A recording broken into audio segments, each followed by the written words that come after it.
Knowledge is power. Knowledge shared is power multiplied. Profound observation that is sadly not mine.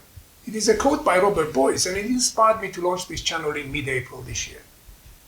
So far, through 10 videos and nearly 90 subscribers, I feel that I have set the ball rolling in the right direction.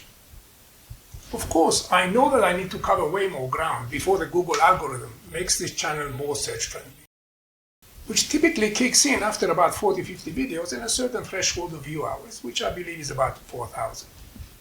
Meanwhile, while it is important to have a steady momentum, it is equally important to listen to feedback and recalibrate early in the process. The launch of a new channel is an entrepreneurial project, so it is only fitting that I practice what I preach in my workshops on new venture creation and innovation. Indeed, a fundamental tenet of launching new products and services, and the YouTube channel is no different, is that experimenting, testing, and iterating serve as the foundation for any improvement. The methodology of disciplined entrepreneurship developed at MIT provides a very useful blueprint for building new ventures and follows a systematic process that involves 24 clearly delineated steps, from initial idea to a successful venture. There's also the lean startup model developed by Stanford University's Steve Blank and Eric Ries, whose learn, build, measure approach similarly involves iterative testing, calibrating, and retesting in rapid succession to fine-tune and improve new products and services. All we are as a software startup is a catalyst that turns ideas into code. When customers interact with that code, they create data which we can choose to measure quantitatively and qualitatively. And the heuristic for any kind of startup advice that anyone wants to give you is really simple. Does it minimize total time through this loop?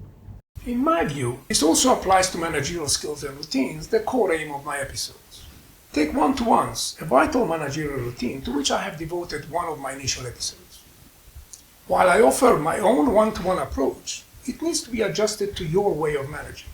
To make it your own, you need to mold it in a way that fits your style and circumstances, the way you relate to people, and your unique managerial repertoire.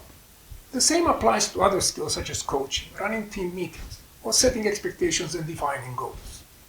While it is useful to adopt a blueprint that has worked for others, it needs to become part of your continual process of validated learning. So, embarking on a journey like launching this YouTube channel is a learning curve for both my subscribers and myself. And I've gone through several iterative experiments, always based on user feedback. Drawing on what I've learned so far, I made changes on several fronts.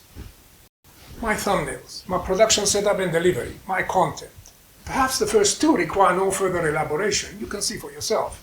But the adjustment in content is a bit more tentative and involves a foray into video shorts. Easily digestible knowledge nuggets lasting up to a minute. These sit alongside my usual 5 to 8 minute episodes, but in a different section, and the initial topics revolve around decision making and cognitive biases. The video short format represents an attempt by YouTube to emulate TikTok or Instagram Reels by showcasing content for quick consumption, in this case tips on management-related topics. To avoid bias, we need to think critically. How? By asking ourselves 3 questions. Why do I think this is true? What evidence supports and opposes my view? Could I be missing factors that would lead to another conclusion? So getting into shorts is rather experimental, and your feedback will help me decide whether to continue, and if so, in what specific content areas. Moving forward on this journey of exploration, I remain committed to the core purpose of this channel, sharing knowledge, tips, as well as experiences on managerial issues on a weekly basis. As I conclude this episode, I leave you the following 3 tips. Number 1.